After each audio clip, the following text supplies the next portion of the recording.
To Tiny Tim and Rudolph and the Little Drummer Boy, we add the name Mark Arrowood, a man who brings much joy to this old, sad, and selfish world. Through him, we all can see the gift of love is still the greatest gift that can ever be. We're talking a very special Christmas party. Hit it.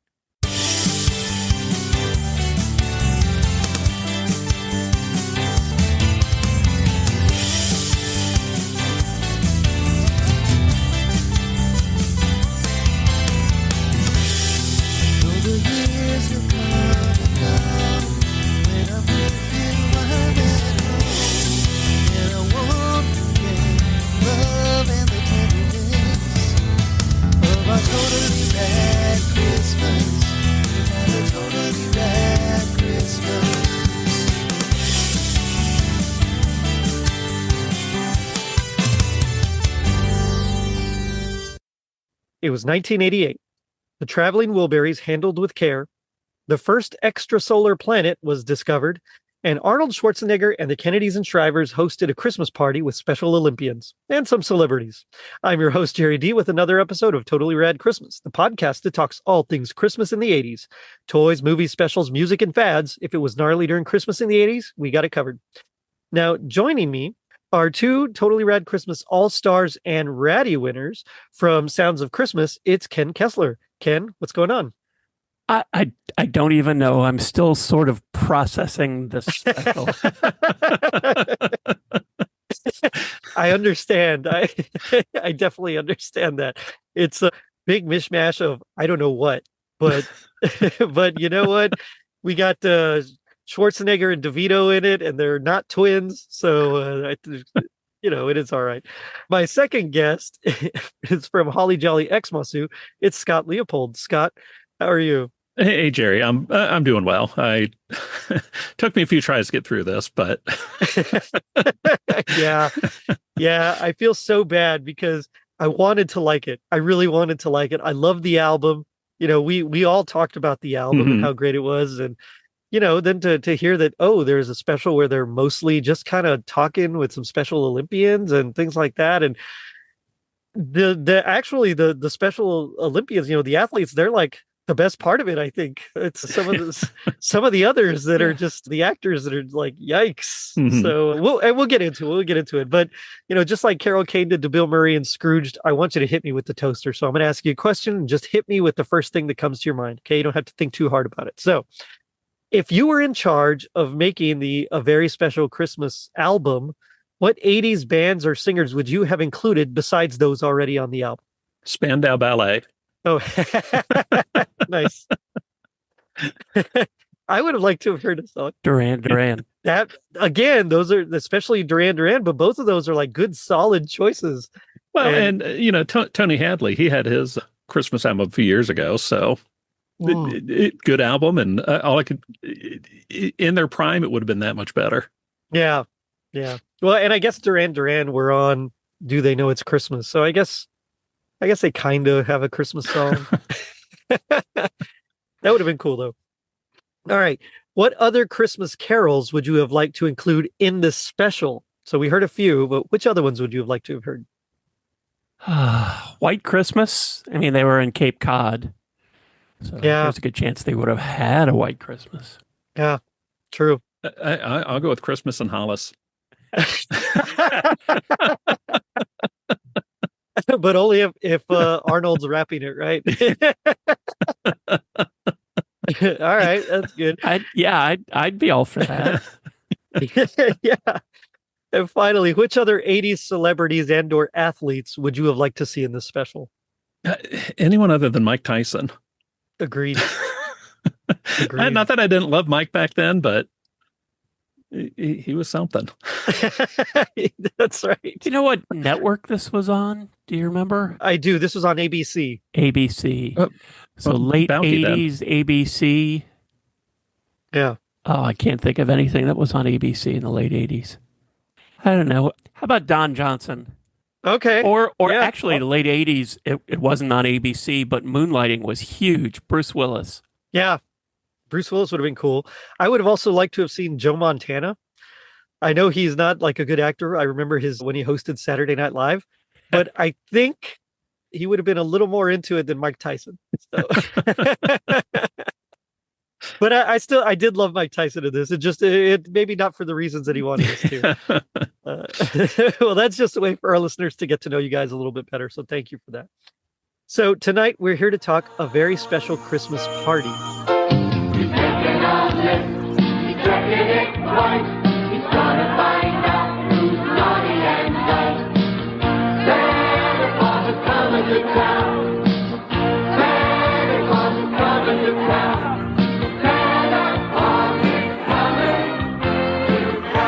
This is the special that accompanied the album, which we didn't really hear much of at all in the special, which again was kind of strange to me. But what do you guys remember about the album, first of all? Like, refresh our memories about that. And then what do you know about this special? Why don't we start with you, Scott?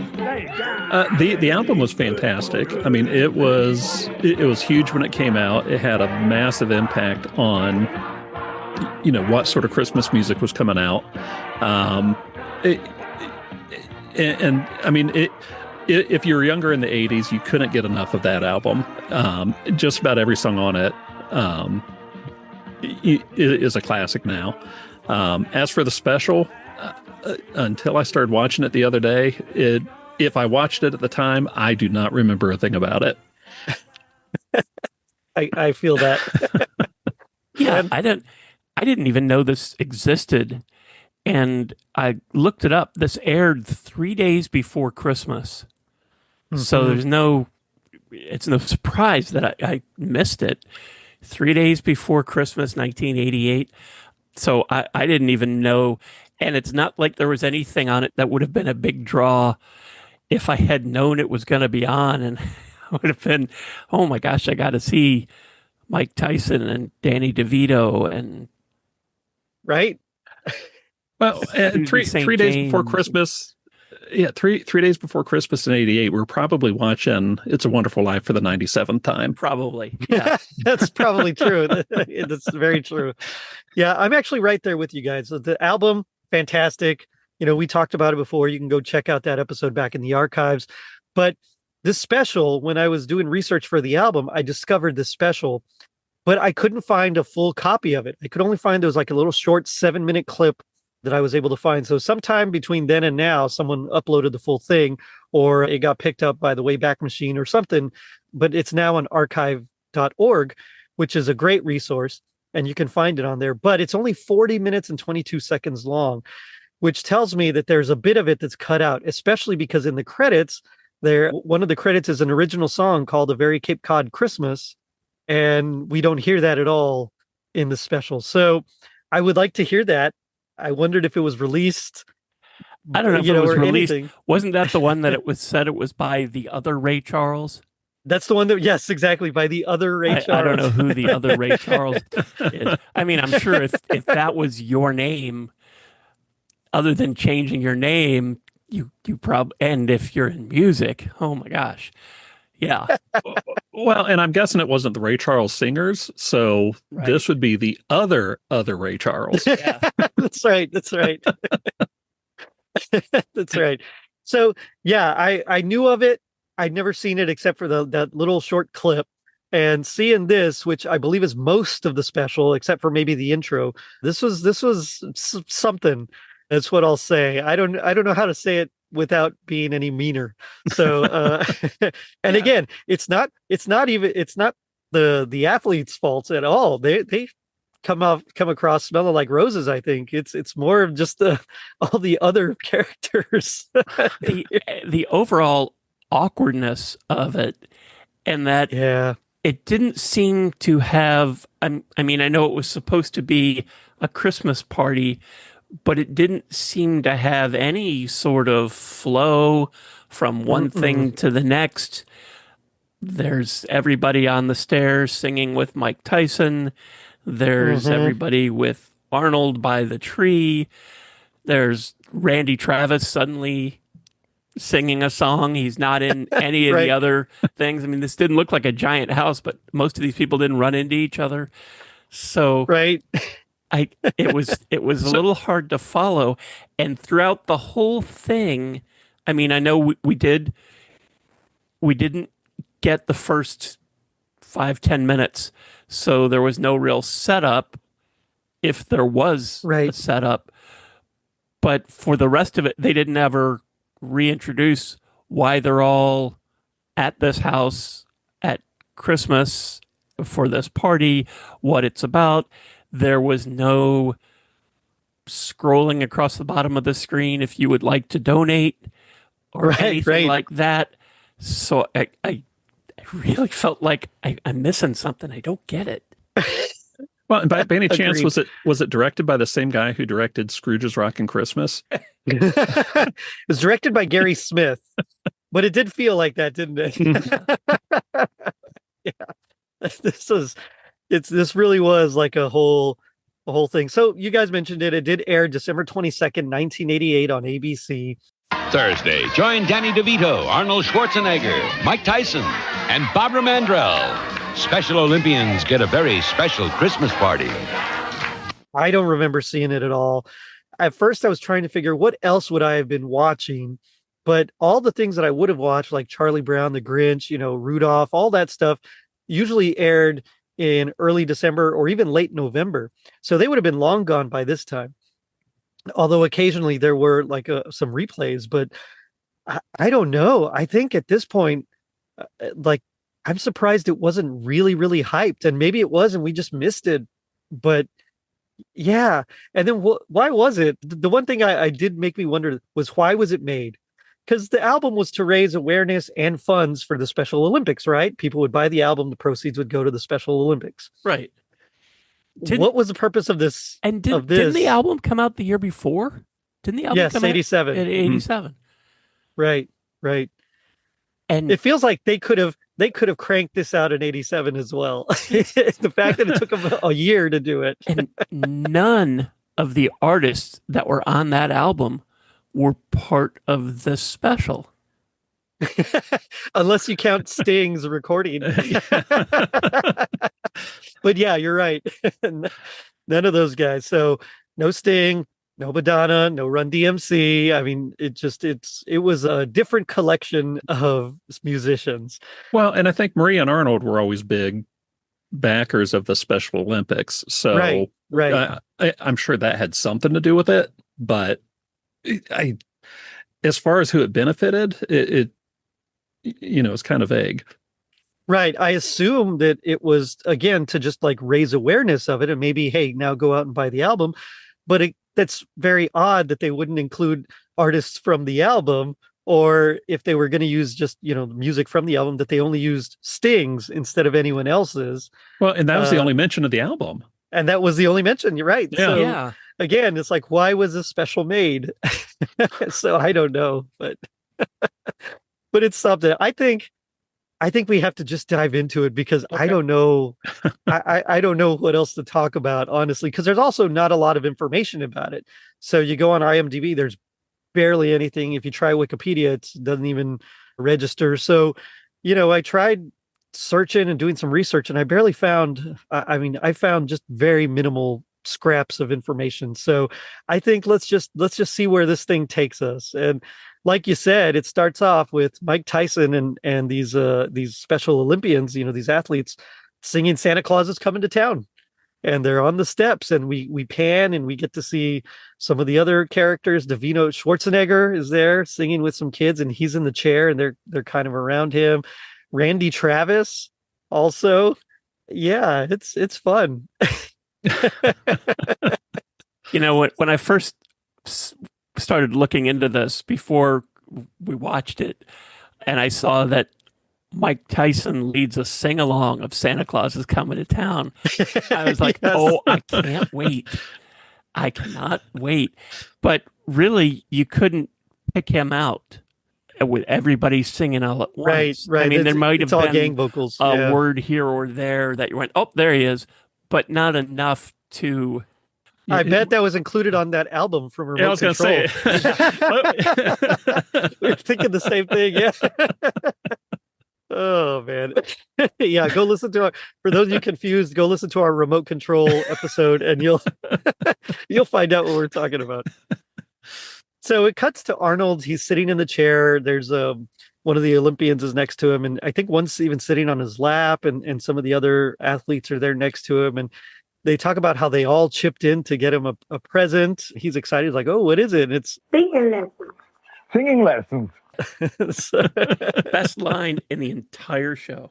That was clever. I liked it. Yeah. But then his reaction, you can tell he's being genuine. Like he really is being genuine, but also it's like as if he doesn't know what else to say. So he's just like, "Oh, you think I need singing lessons?" Like, okay, come on, Arnold. And again, I loved Arnold. I was all in on Arnold, especially during that period, Commando and Terminator and all that stuff. But it was a strange interaction, I think. Yeah. Big difference between action Arnold and goofy Arnold. Right. Yeah. This was like kindergarten cop Arnold, Yeah. but without the script. Right. This was like when he was just the first day that he was thrown into the classroom and didn't know how to do it.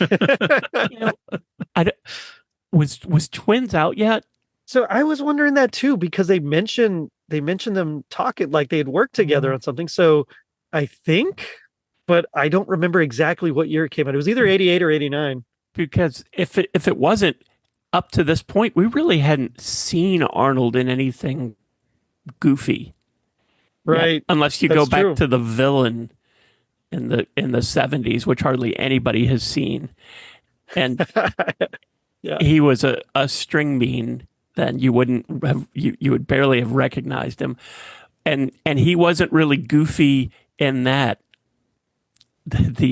Everything else about that movie was, but he wasn't. But I don't think there was anything else that we had seen him being funny on purpose. Well, see, Right. Not counting Hercules in New York, which wasn't on purpose. Twins came out 13 days before this aired. Wow. Christmas movie? I'm just kidding. Wow. Well, then that explains it. So I mean, DeVito does mention later on that, they kind of told him to get on over here. So, oh man. Well, but we cut to Barbara Mandrell, who again has nothing to do with like a very special Christmas album. And I mean, she was a very famous country singer at that point, and she talks about playing soccer. She's talking to the 50-meter freestyle, swimming gold medalist, and she's telling him about her coach, and she had, just everything that she's going through. I didn't know the first thing about it. And if there's one thing I love more than winning, it's winning and looking like I know what I'm doing. Well, there was a special Olympian watching me prepare, and he took me aside and he showed me how to kick the ball and to control it without falling on my dignity. Well, he was a great coach, and I owe him a lot. And it was an interesting story, and I don't know exactly how she wanted it to relate to the entire thing, It was. I thought the whole segment with her was kind of awkward. Right. And I hope I'm not getting too far ahead, and then she sang a song from her Christmas album that came out 4 or 5 years before this. Prior. Yeah. And I just they shrug. I don't get it. Although, I'm noticing that in just about all these specials that we cover, we talk about how we just don't understand what they were doing. I guess this was just common in the 80s and everybody got it. And now that we actually have like good writing and structured things, we just don't. Now we don't. But maybe back then this was normal. I don't know. That's the joke. But yeah, so they got her a cake because her birthday's on Christmas.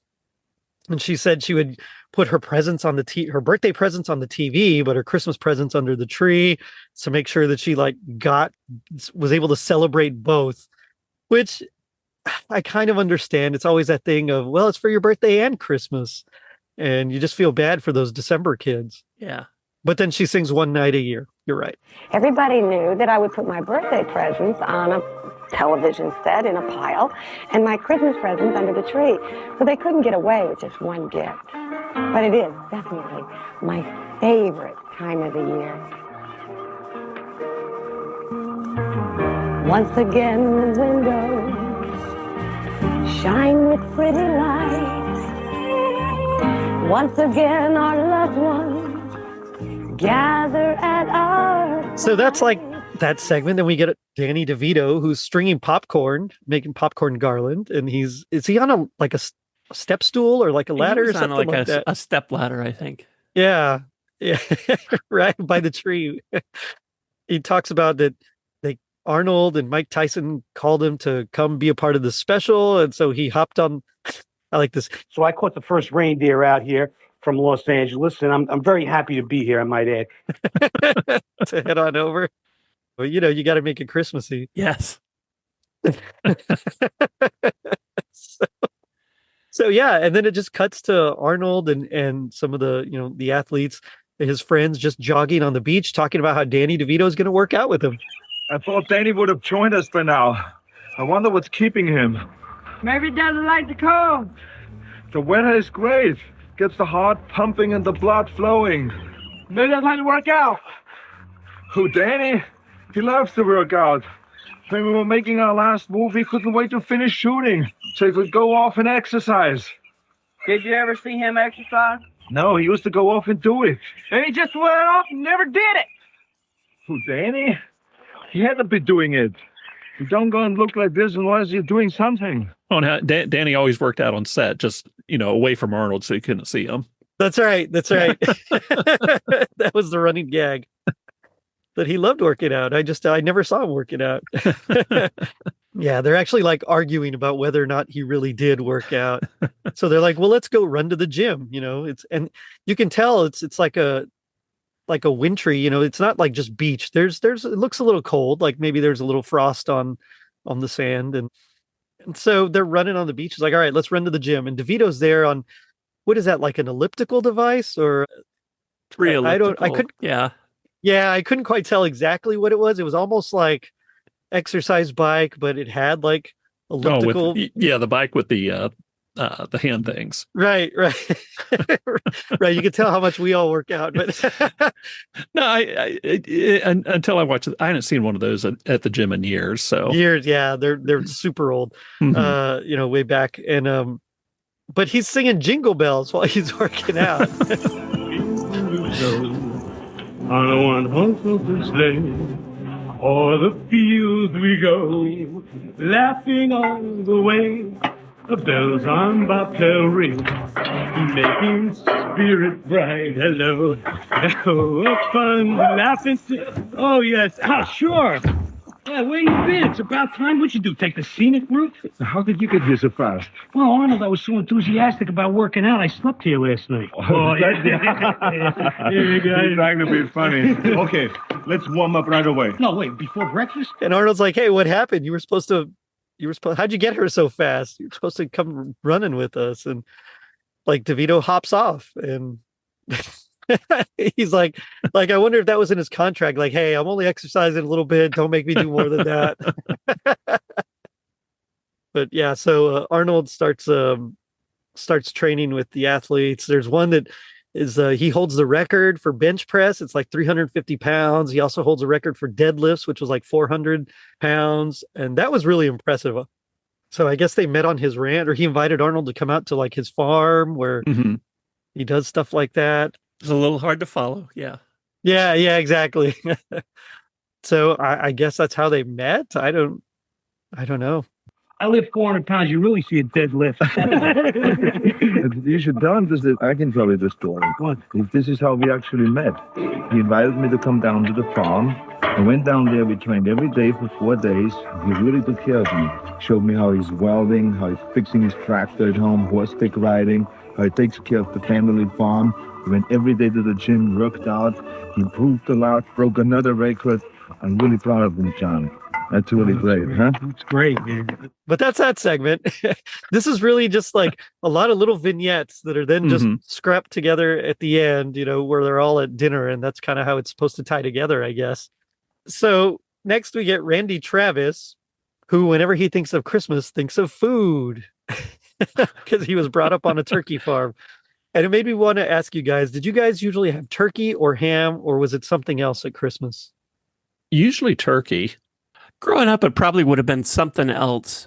I don't remember anything specific. We spent a lot of Christmases on the road visiting family in different places. So that varied. As a grown up, such as I am, I prefer to get a ham on Christmas, not to start a controversy or anything. But we just had a big turkey dinner in November for Thanksgiving. Right. Well, see, we did a goose. We used to do a Scrooge-a-thon where we'd watch all the Christmas carols that we could over the course of a day. Nice. And we did a goose one year. That was so much fun. That's cool. I mean, it tastes good, and then you render the fat afterwards. So you have this just fantastic goose fat that it lasts you forever. Wow. So we might have to do that again this year. It sounds fun. Yeah. So because we were huge, like all my cousins would come over, and I had like a million cousins, and so we had a turkey, a ham, and there were also usually tamales there. So it was like if you didn't like one of those, you're gonna it's your own fault. You're gonna find something. You won't be hungry. So we were kind of both, but I think if I really stopped to think about it, I think more often than not we would have turkey, but most of the time we had both. Mm-hmm. But yeah, he grew up on a turkey farm, and he always felt so bad, because they had to kill one of the turkeys to have turkey dinners, and and then he was a catfish fryer for a bit. Yeah, I thought these were questionable stories to be sharing with children. Right. Exactly. And I like how one of the little girls was asking him, like, "Well, do you miss it?" He's like, "Not really." He's like, "No, I make a ton of money now. I'm famous. I have whatever I want. No, I don't miss frying catfish." I got real lucky with my songwriting and my singing and guitar playing, so I was able to give up fish and concentrate on my music. Do you miss it? Well, not really, but sometimes when the wind is just right, now don't get me started on that. I'd a lot rather be here. Sleigh bells ring, are you listening? Yeah, you just said, I just got lucky with my music, and things kind of worked out. And he just had a Christmas album that year too, wasn't it? Was it 87 or 88 that he had an album? It was around there. Yeah, it was around there. So he sings Winter Wonderland, with, the Eurythmics have a great version of on a very special Christmas. In the 80s, if you can't get the Eurythmics, Randy Travis is next. So. And I think Randy Travis was on the next very Christmas album, but that was a little bit later. Yeah. And it wasn't like that 92 song or either. something like that. Yeah. No, it wasn't at all. I want to say it was from one of the songs from his album, if I recall. Jingle Bell Rock. Okay. Yeah, that's what he's saying. So yeah, it wasn't Winter Wonderland. But then that's kind of the end of Randy Travis's segment. So, maybe we'll see him again later. That's maybe. that's kind of how it goes. But we get Susan St. James next, and she reads, she wanted to share with everybody a new story called The Gift. I like it because it talks about Rudolph. Like, everybody knows Rudolph. Everybody knows the little drummer boy. Everybody knows Tiny Tim and A Christmas Carol. But did you know that there was an Olympian, Dan Jensen, who couldn't concentrate and had like a lot of trouble. Like, he just really struggled because his sister was sick, and she ended up like passing away before his big event. Like, was it the night before? I think the night before his big event. So yeah. Yeah. So he just biffs it, man. I mean, he crashes, runs into the wall, and this Mark Arrowood, this Special Olympian who won gold medal, without anybody else knowing, he just shipped him his gold medal because he just felt so bad. And, she kind of brings it all back at the end about, it was like his gift of love. There's a postscript to this little story. I'm going to read it for you right now. To Tiny Tim and Rudolph and the little drummer boy, we add the name Mark Arrowood. A man who brings much joy to this old, sad, and selfish world. Through him we all can see the gift of love is still the greatest gift that can ever be. Like, that's kind of cool. I'd feel really bad if I was Dan Jensen, though, like taking this other guy's gold medal, Yeah. I thought it was a really nice story. Yeah. I just felt like this is a part in this special where this is a great time for them to really talk about what they're doing here. Right. Yes. What, you know, yes. If all you're trying to do is raise awareness, and I don't mean to slight it, that's all you're trying to do, but if that's your goal, do it. Raise awareness, because so her next story should have been The Point.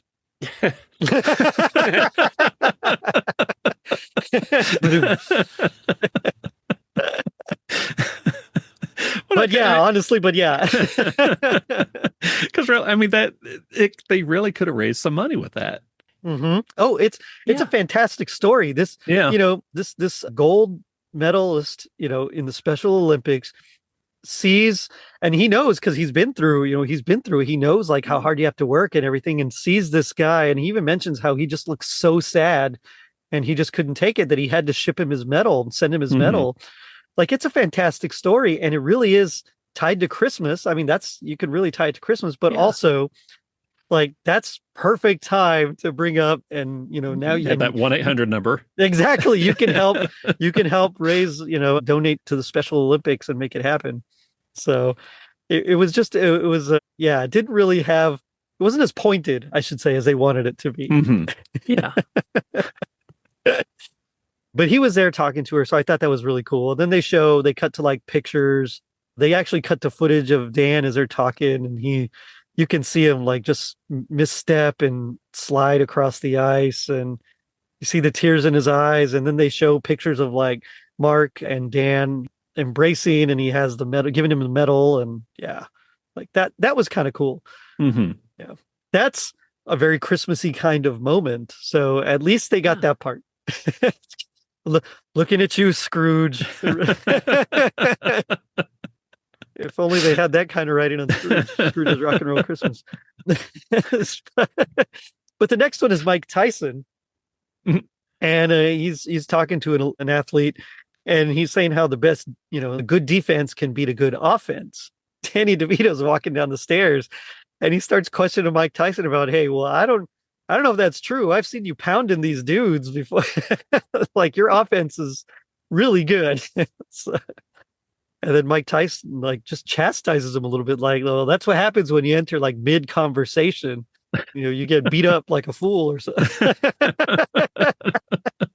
I want to take exception to it. I mean, because look, I've seen you perform in the squared circle many, many times. And if my memory serves me right, you are the one who's in there knocking the other guy on his keister, right? Okay, so how can you profess to be a proponent of defense over offense? I see, that's the danger of walking into a conversation, my man. We were discussing basketball and not boxing. Oh, no kidding. I look like a kid? No, you don't look like Mike.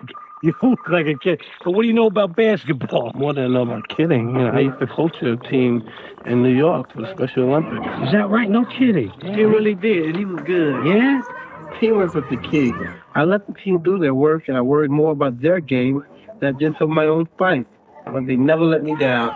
In this scene, I thought of two things. First, I didn't know that Mike Tyson was involved in youth basketball.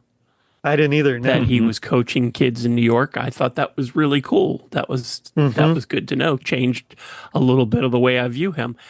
Seeing Danny DeVito coming down the stairs in this house made me feel like this was some weird Big Brother experiment where all these celebrities are in this house at Christmas. House meeting. Yeah. Yeah, Danny DeVito was just stringing popcorn in the other room on top of a ladder, and now he's coming down the stairs. What is going on in this house? I don't know, but I kind of want to be a fly on the wall now just to see what's happening. But yeah, like you mentioned, he's talking basketball. He did coach, and which I thought I didn't know that either. So that was super cool that he did that. And he talks about like, if you have the will, you can do anything. But Danny DeVito talks about, you mean like if I if I have the will to box you, I might win. And he said, well, if you're going to box me, you better have a will. I thought that was a good joke. That one was a good joke. Yeah. I was like, yeah, he would straight up destroy DeVito. Yeah. But that was, yeah, I really thought there was like one or two good lines throughout this whole thing. And that was one of them. And then we get Scott Hamilton, which I don't think I'd ever seen him with hair. So that was different. Or at least I didn't remember him with hair. I remember with the shaved head most of the time. Well, see, and I like that part because one of my teachers in grade school, she was friends with the Hamiltons. And oh, wow. That's cool. So friends with Scott. And we would hear it anytime the Olympics came around, anytime skating was mentioned. So she never did bring him to class, but... Pixar didn't happen, lady. I honestly, I think she did have pictures. So wow, that's cool. Mm-hmm. That's cool. This scene made me very uncomfortable. Scott Hamilton is talking about how nervous he is. I mean, he's just really going through, the motions. And at the end, he's talking about his first. It turns out after all this, he's talking about his first date. The ice skater, this athlete there, say, no, I wanted to hear about your very first skate. And now the excitement, the time, the waiting was over. The moment of truth had arrived. And on Christmas Eve, no less. I knocked on the door. She opened it. I said, hi, I'm Scott Hamilton. She said, I'll be ready in a minute. And that's all I really remember from my very first date. What about your very first skate? Oh, my very first skate. Well, that wasn't nearly as exciting. I think I fell like 10 times, and my ankles were turned in so far that they were rubbing on the ice. It took me a long time and many years of practice to get to even close to where you are right now. And it was odd. It was like, how old is she and how old are you, man? I don't know if you should be saying this. I'm glad you said that because I was watching it and I was getting a little uncomfortable. Yeah. What's happening here? Why isn't somebody stepping in? Aren't there any other adults at the set of this? What's going on? Well, Mike Tyson's on the stairs talking basketball and threatening to beat up Danny DeVito, and so I don't know, but that's right. That's right. So they cut to like a skating rink, and there's like a little hockey game going on, which I thought was odd. But then they all move to like one side of the rink, and then and Scott and the girl, like she's talking about doing figure eights. Talking about their compulsories. Oh, right. Yeah. Is that what it is? Okay, that used to be the most exciting part of figure skating. well, Scott says something like he always tries to do his figure eights in Roman numerals. And she's just like, really? And he's like, that was just a bad joke. It's like, oh, Scott. Yeah. But then they actually play something from a very special Christmas album, which is The Angel Gabriel by Sting. This is what the skater chose to perform to, and she actually does a routine, and she does it quite well. Like, she's way better skater than I am. And then for a moment they're like doing a duet, Scott and her, which again was like, oh wait, how old is she, man? What are you supposed to be doing here? And then like it's back to her again. So it was just she was a lovely skater. I thought it was fantastic. Yeah. And to that song, it was a cool song to skate to. I would have liked to have seen a whole routine like that. He did increase the creepy factor a little bit, though. But and I don't think he mean to, but yeah, right. Yeah, it came across that way. Oh man.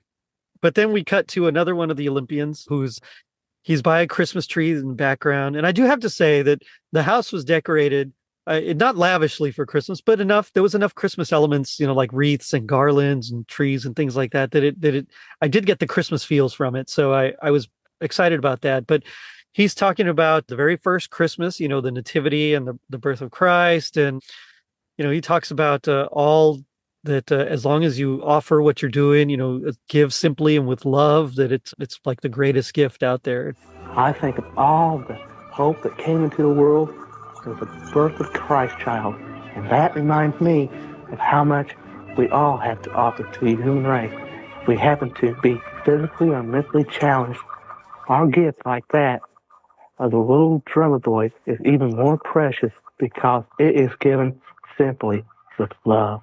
I thought that was a nice little sweet moment. And he talks about he talks about how they went to church, and that's how he gives of himself and of his time. And so we cut to St. Andrews by the Sea Church.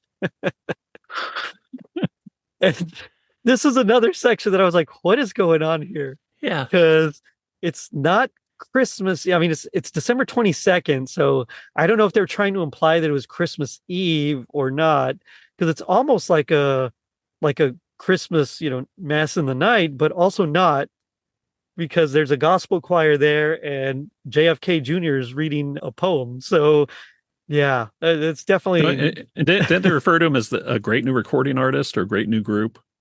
They did, like that. Yeah. Yes, they did. So we cut to, well, first they're all singing, "Come All You Faithful." Then it cuts to JFK Jr. reading "One Solitary Life" by Jim Bishop. And it's about, of course, the birth of our Lord and then his life, death, and resurrection.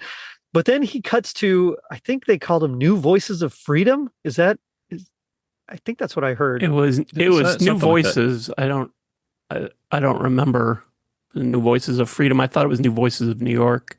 Oh, maybe it was something like that. New Voices something. And they sing, "I Still Haven't Found What I'm Looking For" by U2. A marvelous choir, New Voices of Freedom, joins us this evening to bring their spirit to our Christmas celebration. I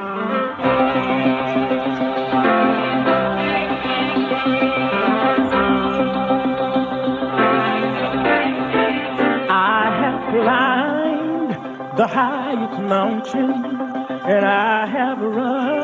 That old chestnut. It sounded good. Yeah, it sounded great. They did an amazing job. That sounded I would have really liked cool. to have. I would like to own that copy for sure. However, but it's a Christmas if they'd done, special. Yeah, Christmas Baby Please Come Home. Oh, I bet that would have killed. Joy to the World. Joy to the World would have been fantastic. Yeah. Mm-hmm. Yeah. Like any of those would have been amazing. But instead, we got this U2 song that has nothing to do with Christmas, as far as I know. No. So I don't know if they were started just singing that. I'm like, wait, I know this one. I know this Same, one. I know same. the words. I was like, I know the words. Wait a minute. This is. Wait a minute. They're singing about. That's exactly what I went through too. They're singing about Under the Tree. That's right. It's about last minute Christmas shopping. I still haven't found what I'm looking for. Mall closing. Yeah. In 10 minutes. No, I haven't found what I'm looking for yet. Yeah, it was an odd selection, especially if it was supposed to be like a quasi Christmas Eve service or something. So I don't know if they're just playing up like a religious angle or what, but it was they did fantastic. I enjoyed the version. And like I said, I wouldn't mind owning it, but yeah, just I don't know what it has to do with Christmas at all. Oh, looks like I was wrong. It is the New Voices of Freedom. Oh, I mean, okay, I don't cool. know what became of them after this. I haven't heard of them. My apologies if any members of that organization are listening right now. And you have done great things. I'm sorry. I'm not familiar with them, but I hadn't heard of them before this or of anything since, which is too bad because that was really a great performance. It was, not I Christmas agree. song in a Christmas special. That's right. So next we get Barbara Mandrell again, and she's introducing this Christmas dinner. And it's the Kennedys, Shrivers, and so it's like a long table in this dining room, and there's a lot of people and candles everywhere. It's like a whole setup, and it's really the place settings is also very nice. And she talks about this new tradition that they started, which was each person makes a Christmas wish, lights a candle, and then passes, the candle, the taper that they use to light it to the next person to make their wish, and so on. I've learned a lot these past few days, including a Christmas tradition I'd like to take back to my family. Each person at the table makes a Christmas wish, lights a candle, and passes the torch to the next person like they do in the Olympics. It's a lovely way to mark the occasion. And so Mike Tyson wishes that, all the athletes would join in helping all the special needs children. Ted Kennedy Jr., who also comes out. Ted Kennedy Jr. wishes for a world where everyone has equal opportunity to participate and contribute. Maria Shriver, to treat everyone with dignity and respect. And they go through a few, and they sing Silent Night. And it's kind of a nice Christmassy moment. It's just, again, would be a great time, especially when the matriarch, of the family says her prayer or her wish. That would have been a perfect time to flash that number, for, mail. You can mail your checks here or call this number if you'd like to donate to the Special Olympics or Ed McMahon walks out and says, right, something. Operators are standing by. Something. I would have taken that. Yeah. And then Stevie Nicks comes out and sings it like she did on the album the year before. Right. Or joins in. Yeah. Yeah. No, that's all. But while they're all eating, Santa comes in. And I couldn't tell if this was anyone famous. It's not like there's a huge cast list out there. There's something on IMDb, and the credits seem to cut off as well. So we don't get like a full credit listing here. But he starts handing out presents, and they're singing Santa Claus is Coming to Town again. We get a little reprise, and then we get the nice little Christmas card freeze frames, which I think more specials and episodes should end like that. But that's it. That's the whole thing. Yeah, I know. We kind of flew through it, but also there's not really a whole lot to get into here. Yeah, there's no plot. The whole thing seemed like it wanted to be about the Special Olympians and about the athletes, but also music. So here are the musicians, the singers that we could get. Mm-hmm. And we're going to throw all this together and none of it's going to work, but we're going to call it a party. So that makes it all okay. And, yeah. And please it's donate, but we're not going to tell you how or where. Go figure it out yourself. Right. All right. If you could be in this special, like talking with the celebrities or talking with, the athletes or anything, where would you put yourself at this party? I'd be on the stairs with Mike Tyson. Yeah, it probably was probably fun to talk to. Mm-hmm. I honestly don't know. I go through all of the scenes in this in my head, and it's so disjointed. Mm-hmm. I really and I'm not trying to make fun of it, because the idea of it, of raising awareness for the Special Olympics and the special needs children, I think is a terrific thing that they were trying to accomplish, if that's what they were trying to accomplish.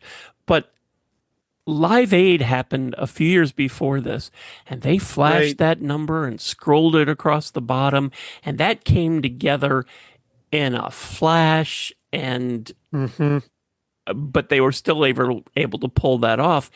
And this is a major television network, and there was nothing, not even at the end. Well, maybe it got cut off and we didn't see it, but it feels like something should have popped up often. That was just hey, here's how you find the very special Olympic people in your area, or call the number at the bottom of your screen to donate with your Visa or MasterCard or MasterCard card or whatever it is. Diners Club. Yeah. Diners Club is still there. Yeah. Well, especially with the Kennedys behind it. Right. That's yeah, totally. Yeah. Unless it was a vanity project and they just wanted to say, hey, look, we're the Kennedys. Look what we're doing. I mean, you never can tell, but I mean, it seems like they were. They packed a lot of them in there. And if that were the case, and I'm not saying it's not, but if it was, they shouldn't have waited until 3 days before Christmas, because most people missed this. Right. I think it was a genuine effort to raise awareness for the Special Olympics. I think they just went about it the wrong way. Yeah. I think they could have just put on a concert, similar to, Live Aid, like you mentioned, or even when they did the Top of the Pops tie-in the year before, for a very special Christmas. Even that would have gone a long way. And they could have still had the actors there and do like little small scenes in between. They could have had little things like that. But I think the way they went about it just didn't quite have the pop. And then because they didn't flash any of the donation methods, I think that really hurt it. Because this honestly has been kind of consigned to the dustbin. No one remembers this. Us three had never heard it. We're all like huge Christmas freaks. So like, well, and the MDA telethon was, still in its prime at the time. That just ask Jerry for some advice, and they'd have been set. Yeah, agreed. Or just steal ideas from them. Really? That's also true. That's also MDA true. Telethon had been on for so many years. So long. Just steal some ideas. Get somebody with a timpani and flash that number on the screen and get a tote board or whatever. So much that they could have done. And today they would all the songs would have been available on Spotify the next day. Right. If not right. that night, iTunes for downloads. Yep. You could have gotten them. And all that would have gone to, Barbara Mandrell would have had to sing something else that wasn't on an album that came out 4 or 5 years earlier. That's right. It would have all been new stuff that was, this is the only way you can get it. What's also interesting about this recording, you're right. Yeah. What's also interesting about this recording, this particular recording of the special, is that they cut out all the commercials. But if you go again on archive.org, you can find just the commercials that someone had cut out. So it's like, and it's someone different that posted it. So it's not like, hey, here's this, and I took out the commercials. You might want to see them just in case. It's like someone else was like, hey, I have just these commercials here. So it is rather odd. The only really thing that of note was there's a commercial for the showing of Santa Claus the movie. The 1985 one. Saturday, it's 2 Christmas Eve treats for the entire family. First, there's holiday magic with the Disney classic, Alice in Wonderland. Then, something's amiss. Someone's out to sink Christmas, Santa Claus the movie. Saturday, a very special Christmas Eve on ABC. Monday. Here they come. From the creator of the Star Wars saga. I want the power. Lucasfilm presents the greatest adventure. There's no escape for you, my little one. Ewoks, the battle for Endor. Parental discretion is suggested. And there was an Isotoners Christmas commercial about a guy that has like 8 different girlfriends. And so he needs a pair for each. And then he's like flirting with the lady, and he's like, I'll take 9 pairs. And she's like, 9? I thought you said 8. And he's holding her hands like, I guess you never know. And so it's so bad. I need some gifts for my girlfriends. Girlfriends? How many? I have 8. I find that a little hard to believe. Well, one of them's my mother. Uh-huh. Well, I recommend these lovely isotoner gloves. They feel great on your hands, and they're the perfect gift because one size fits all. That's great. I'll take 9. I thought you said you had 8 girlfriends. Well, you never know when I might need an extra pair. Oh, my. Isotoner gloves. The perfect gift because they're the perfect fit.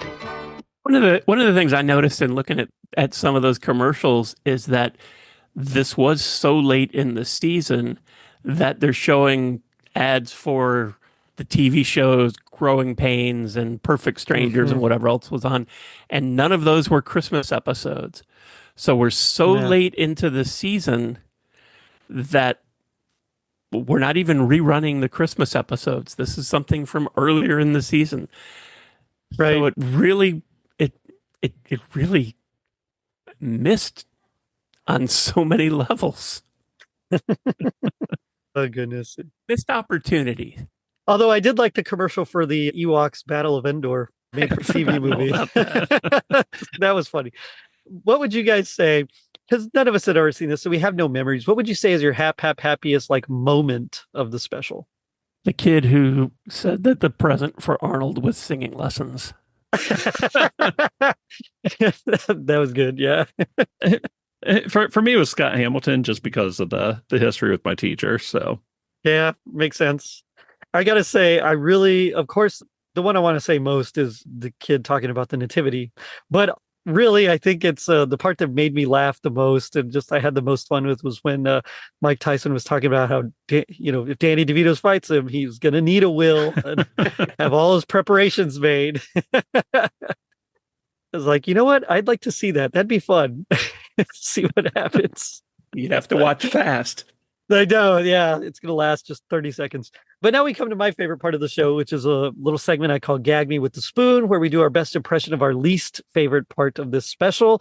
As a guest, I'll let you go first. Just kind of set up where we are a little bit.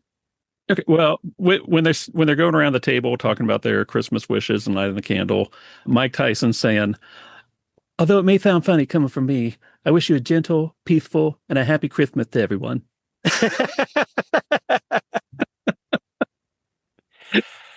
I think mine, and I apologize that I'm not going to do the voice because I can't. When Randy Travis was talking about the different things he used to do, and one of the kids asked him if he missed it, the look on his face, and you knew he wanted to say some sort of expletive, but he didn't, and it was just, no, I don't know, no. And then quickly, I have been fortunate enough that the music and whatever, so that I don't have to fry catfish for a living anymore. But just the look on his face, do you miss doing that? Like, nah, come on. Oh man, that's funny. Yeah, for me, this was I picked Danny DeVito's talking to Arnold. Arnold's talking about, how this guy's pumping so much iron. Maybe he could be Mr. Universe. And they say something like maybe Mr. Small Planet, and so DeVito says, "Oh, how does Mr. Pluto sound?" And so Arnold says, "Sounds like a dog to me." It's like, Arnold, that's a bad joke, man. That was my number 2 choice. Mr. Pluto sounds like a dog to me. Oh, God. But, G.I. Joe taught us that knowing is half the battle. What do you think the other half is? Cryon. I was going to say singing lessons. That's what I said. Getting Arnold singing lessons. Oh man, guys, this has been a lot of fun. This special's odd. It's weird. It doesn't make any sense. It's supposed to be a party, but you really can't tell. On the other hand, there's a lot of genuinely sweet moments, and everyone's, I think, is being very genuine and, really putting forth the effort. But is there anything last minute thoughts or anything? As it's ending, and the voiceover guy is telling you that they flew in on Continental Airlines or whatever, and guests stayed at this whatever the hotel was, and I thought, this whole special, you're making it look like everybody's in this house, but nobody's really staying there. They're all staying at a hotel and then coming to the set, and you just told everyone that. Well, I think it was written on the cheap, man. I think they had a little bit more money than Scrooge's Rock and Roll Christmas. But other than that, I don't think they spent a lot of time on the script here. But this was a lot of fun. What do you guys want to plug? Like, tell me about your shows or anything else you got coming up. I still on hiatus. I'm hoping to come up with something new soon, though. So we'll see. Right on. Well, as everybody knows, Halloween is quickly approaching. The Sounds of Christmas the station becomes the Sounds of Halloween on October 1st. And it's all Halloween music for all 31 days. And in part, it's tis the season. That's what the season is. And people like that. And the other thing is that it allows me to add lots and lots of new music. And there is lots and lots of new music this year. And the new season of The Sounds of Christmas starts on November 1st. And for the Sounds of Christmas podcast, I am lining up a whole bunch of interviews with singers and folks in bands. And I don't want that to be the only tease, but I haven't started recording them yet. So things happen, and I don't want to I don't want to promise that somebody's going to be on and then they're not. Frank Sinatra will not be on this year. I can confirm that.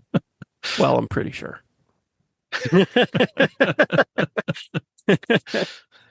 That's some cool technology if if that happens. And where can they find you all on the interwebs? I'm almost everywhere podcasts can be found.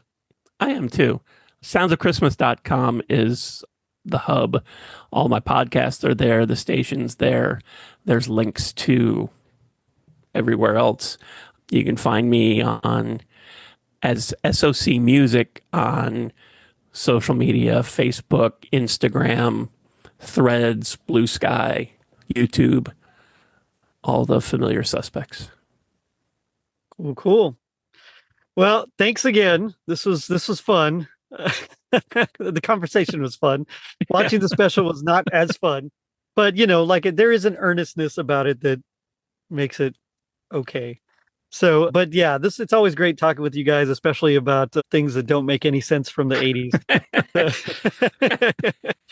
But on that note, I'll end it with our gift like that is even more precious because it is given simply with love. So check us out on our social media pages, which you can find at linktree.com/totallyradchristmas.